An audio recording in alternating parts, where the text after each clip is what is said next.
Selamat siang, kami dari kelompok 510 TP4 akan memperkenalkan diri untuk proyek ujian akhir semester di Sangiran. Perkenalkan, nama saya Jatmiko Arya Jinugroho, 10 TP4, absen 21.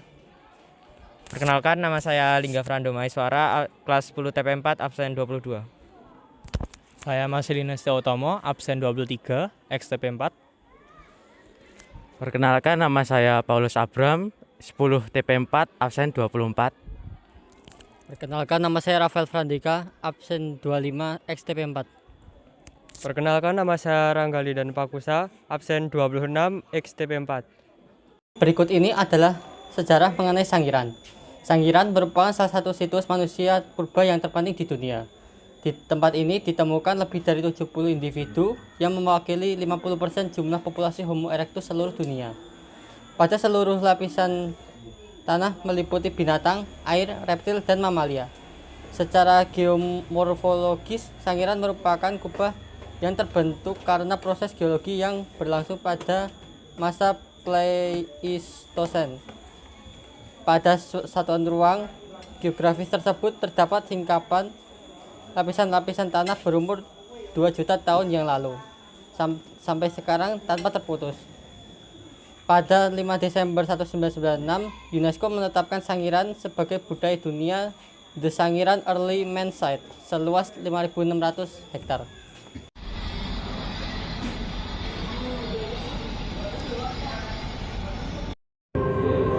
Luas Sangiran sekitar 59,21 km persegi di perbatasan Kabupaten Sragen dan Kabupaten Karanganyar. Dahulu terdapat aktivitas pada 3 gunung berapi, yaitu Gunung Lawu, Gunung Merapi, dan Gunung Merbabu, sehingga membentuk suatu kubu. Pada masa Kalibeng 2.400.000 tahun yang lalu, Sangiran adalah dasar laut, rumah bagi beragam jenis siput, kerang, dan ikan. Masa Puncangan 1.800.000 tahun yang lalu, bentang rawa di balik rapatnya hutan bakau. Kala itu Sangiran adalah lingkungan peralihan dari laut menuju daratan. Pada masa Grespeng, Sangiran beralih menjadi daratan, menjangan, dan kerbau purba berebut waktu dengan harimau dan gajah, menyisir tanaman yang tumbuh. Pada masa Kabuh 730 tahun yang lalu, inilah masanya fauna dan Homo erectus Sangiran, badak, koloni gajah, kerbau, banteng, menjangan harimau, dan buaya. Pada masa Notopuro 300 tahun lalu, kering dan tandus, hanya sedikit fauna yang sanggup bertahan, seperti kerbau, gajah purba, dan badak. Sungai-sungai mengering, dari sabana subur berlimpah air. Sangiran beralih menjadi stepa gersang. Oke, sekarang kita berada di fosil hewan. Yang gajah yang paling pinggir ini adalah gajah Elvas maximus. Jadi gajah ini adalah satu-satunya gajah yang masih hidup sampai zaman sekarang. Gajah yang tengah ini merupakan gajah Stegodon. Gajah Stegodon ini sekarang sudah punah karena dia diperkirakan tidak dapat bertahan saat musim panas. Yang pinggir ini adalah gajah Mastodon. Gajah Mastodon ini juga gajah yang sudah punah dari dulu. Nah, berikut ini adalah contoh-contoh peninggalan gajah-gajah 3 gajah ini.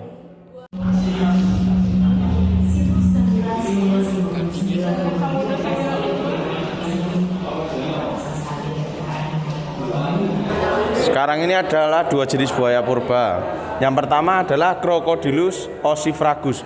Ini merupakan buaya yang masih hidup sampai sekarang dan diperkirakan usianya ini sudah tua. Yang kedua ini adalah buaya sungai yang memiliki nama yaitu Gavalis bengawanicus. Ini sudah punah di zaman purba kala dulu. Sekarang kita lanjut. Di sini merupakan kura-kura purba. Namun ini hanya replika. Yang asli belum ditemukan. Sekarang kita lanjut ke sebelah sini. Ini adalah hewan-hewan purba yang lainnya. Contohnya seperti banteng, ada juga kerbau, ada juga rusa. Dan ini merupakan contoh-contoh tulang-tulang mereka. Sekarang kita lanjut ke sebelah sini. Ini merupakan hewan-hewan purba lainnya seperti macan, badak, dan ada juga babi hutan. Ini merupakan contoh-contoh tulang-tulang peninggalan yang ditemukan di sekitaran Sangiran ini. Sekarang kita beralih ke kuda Nil, kuda sungai purba, yaitu Hippopotamus sp. Hippopotamus sp ini alias kuda Nil yang biasa kita sebut, ini juga merupakan salah satu contoh hewan purba. Dan ini merupakan kerangka dari kuda Nil tersebut. Ya, ukurannya cukup besar.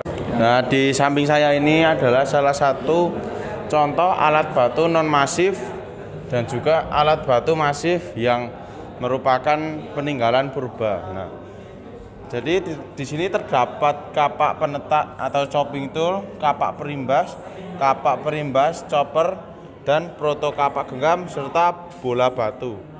Kapak di sini biasanya memiliki fungsi untuk memotong daging-daging buruan. Nah, sedangkan untuk membunuh hewan-hewannya menggunakan bola batu ini.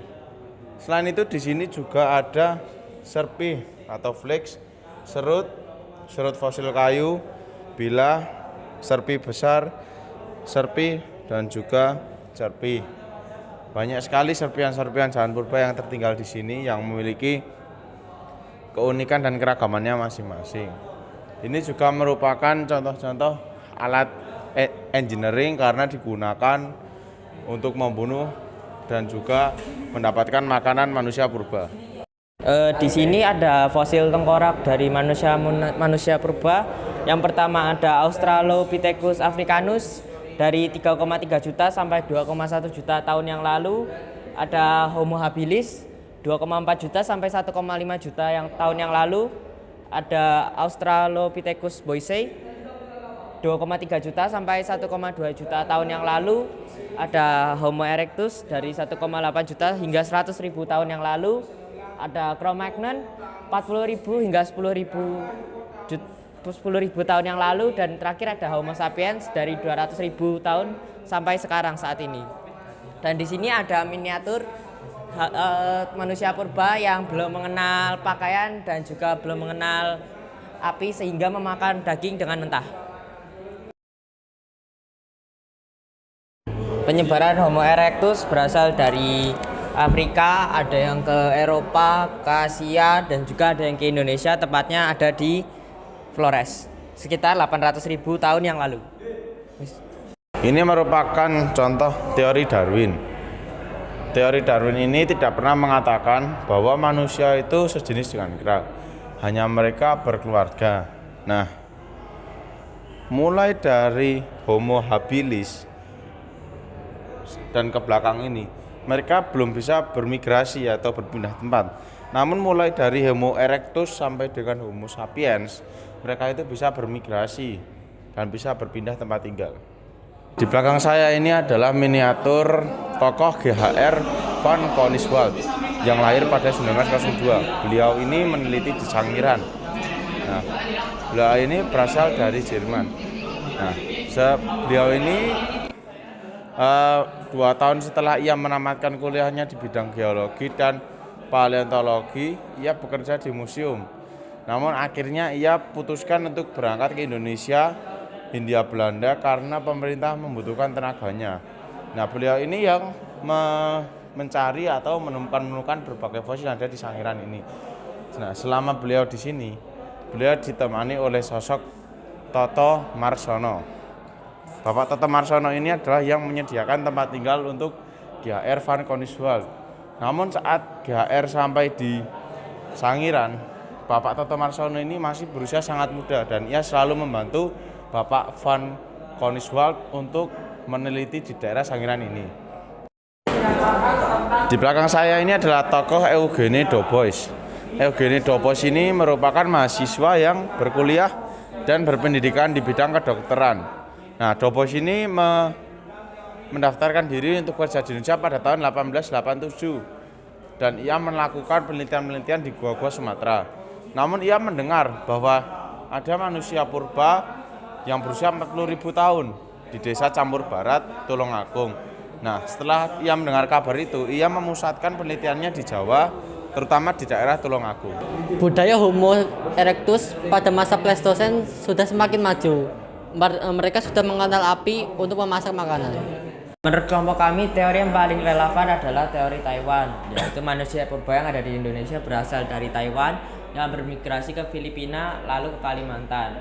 Dari Kalimantan mereka bermigrasi lagi menyebar ke Sumatera, ke Jawa, Maluku, Papua, ke Nusa Tenggara pada tahun 5.000 tahun yang lalu. Jadi kita ini bukan manusia asli yang berasal dari Indonesia, melainkan manusia yang berasal dari Taiwan. Sekarang saya akan menjelaskan tentang fosil-fosil yang ada di Sangiran ini. Yang pertama itu ada trinil. Trinil itu berupa tempurung kepala dan juga tulang paha. Yang kedua ada sambung macan 1 yang berupa tempurung kepala, yang ada ngandong 7 berupa tempurung kepala juga, ngawi 1 berupa tempurung kepala, BP 9408 berupa pecahan tengkorak frontal, grogol wetan berupa pecahan atap tengkorak, Sangiran 38 berupa fragmen calote dengan parietal dan occipital, Sangiran 31 berupa pecahan calote, Sangiran 27 berupa pecahan tengkorak dengan rahang atas dan gigi, Sangiran 22B berupa pecahan rahang bawah dan gigi, Sangiran 17 berupa tengkorak dengan rahang atas, Sangiran 12 berupa calote, Sangiran 9 berupa pecahan rahang bawah dengan gigi, Sangiran 8 berupa rahang bawah dengan gigi, Sangiran 6 berupa pecahan rahang bawah dengan gigi, Sangiran 6A juga sama, Sangiran 2 berupa calote, dan Sangiran 1 berupa pecahan rahang atas sebelah kiri dengan gigi. Sekarang saya akan menjelaskan manusia Flores, yaitu Homo floresiensis. Manusia Flores ini ditemukan di Leang Buah Flores di Indonesia. Manusia ini cukup unik karena memiliki tubuh yang sangat kecil tetapi memiliki volume otak sekitar 380 cc. Dia ditafsirkan sudah pandai membuat lebih dari alat batu berdasarkan temuan hasil budayanya. Perkenalkan Bu, nama saya Rangga Lindan. Iya. Dengan Ibu siapa? Saya Ibu Suwanti, Mas. Nah, ini saya mau tanya-tanya tentang kesenian kejeblosan. Iya, iya, silakan. Nah, itu kesenian kejeblosan itu sudah ada sejak kapan begitu? Kalau kejeblosan sendiri itu udah dari nenek moyang kita. Pokoknya dari mbah-mbah dulu itu udah ada lesung. Lesung itu semacam alat penumbuk padi, Mas. Kalau zaman dulu kan nggak ada yang namanya selepan, mesin yang kayak sekarang modern-modern kan nggak ada. Jadi tiap kali panen jadi ada semacam butiran gabah itu toh, Mas. Butiran gabah itu kalau sama nenek moyang kita ditumbuk. Jadi udah jadi beras. Bisa dikonsumsi kalau sekarang ini gitu. Kalau itu yang melatih itu dari mana, Bu? Itu udah ditak, Bang, nggak ada yang pelatihan. Terus kalau yang sekarang yang modern-modern kita, jadi kita ada guru, Mas. Waktu itu teater Ruang Solo, Mas. Jadi bertempat di Kedaung itu ada semacam kayak seniman dari Solo, Mas, termasuk Suwargi, Joko Bibit Santoso, itu guru besar kita, tapi udah wafat beliau. Terus sekarang ada yang meneruskan, termasuk Mas Helmi gitu. Kita sering, ya enggak sering sih, Mas, cuman kita tiap kali ada event apa gitu kita pentas seni. Terus rencana kita mau di TBS Solo. Kami melakukan aktivitas di Sangiran di sini. Masyarakat sekitar memiliki beberapa mata pencaharian seperti jualan souvenir, makanan. Selain itu ada penggaji batu, petani, dan lain-lainnya. Selain itu kebanyakan masyarakat dominan menjadi pedagang makanan dan souvenir. Karena banyak pengunjung yang datang untuk mengunjungi Museum Sangiran, mereka bisa membeli souvenir yang ada di sini. Jadi para pedagang itu bisa untung dari souvenir yang mereka jual. Masyarakat di sini menganut agama Islam. Kesimpulan yang kami dapatkan adalah kami bisa belajar banyak sekali tentang manusia purba, jenis-jenisnya, hewan purba, tumbuhan purba. Selain itu kami juga harus lebih meningkatkan rasa bekerjasama, rasa untuk menjaga warisan alam kita supaya dapat dilihat oleh cucu-cucu kita nanti. Terima kasih.